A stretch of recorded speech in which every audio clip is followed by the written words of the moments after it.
is your why? Why did you need to get up this morning? Why did you eat what you ate? Why did you wear what you wore? Why did you come here? Other than the fact that you wanted free food and you didn't speak, but not that. I mean, the big why. We are here to connect. Life is about connections.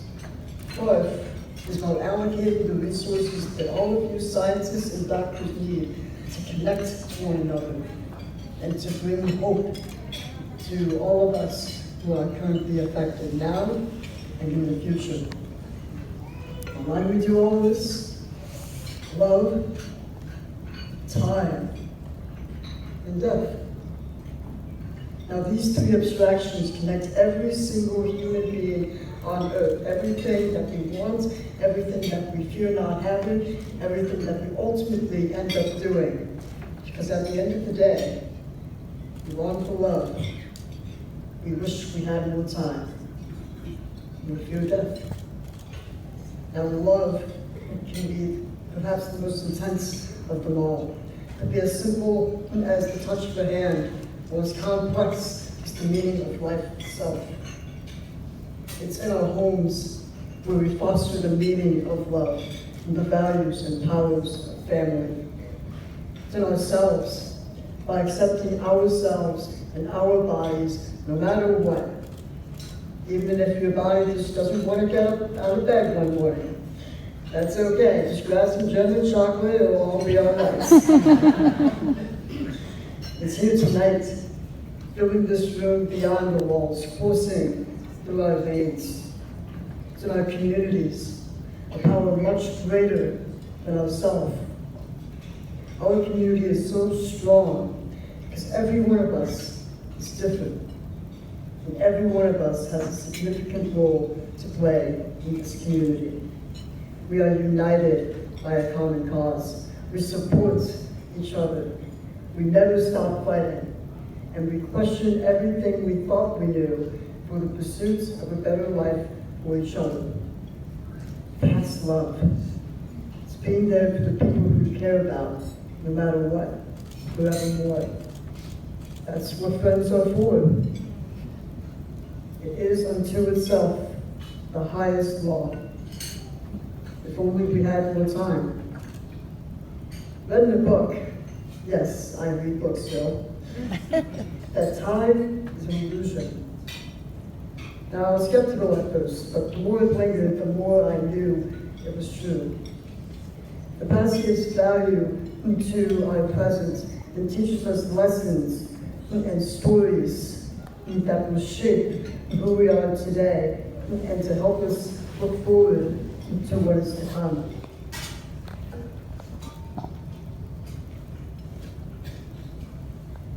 Our past stays in our memories because it teaches us those lessons, but ultimately it's our interpretations of those memories that gives value to our present.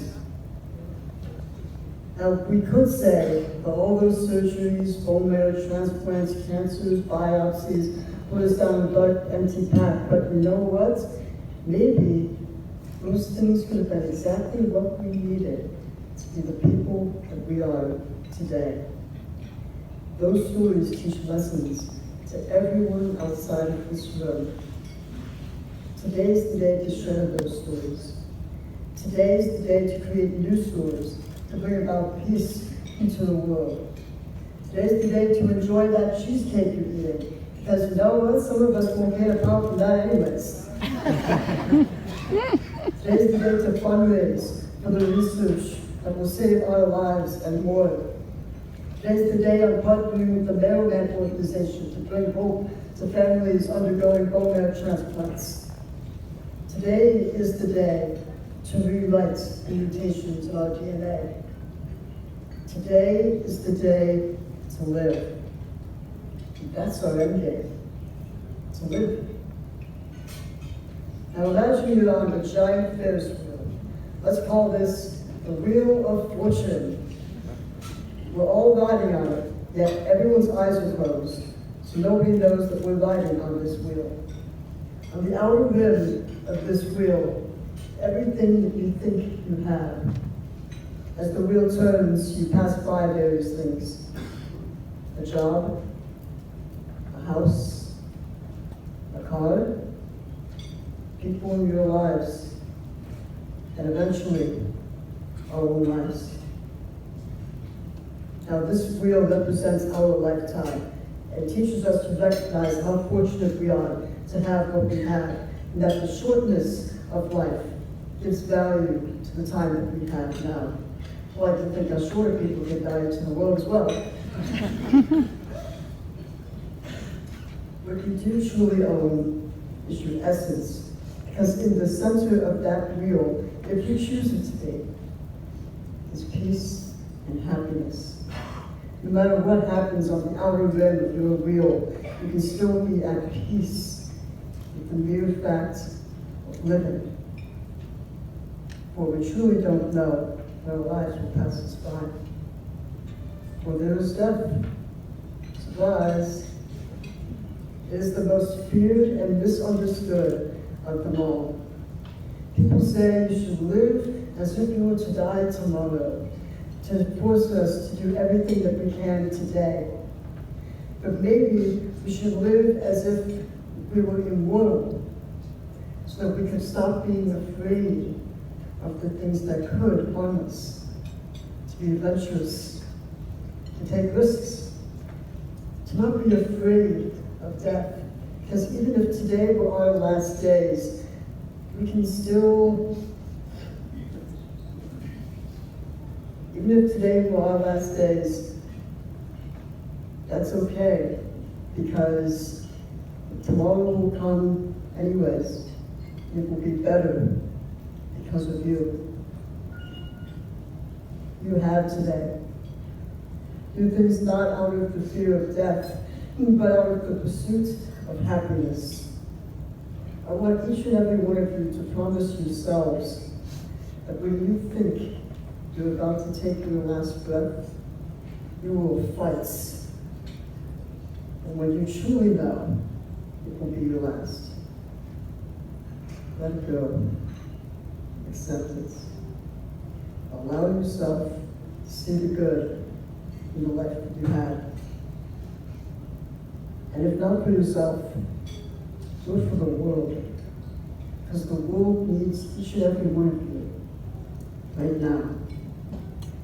So I'm going to ask you all again, what is your why? You take this journey we call life to find the answer, to embrace that answer until the end, only to realize that there is no end. Amy and Chris did.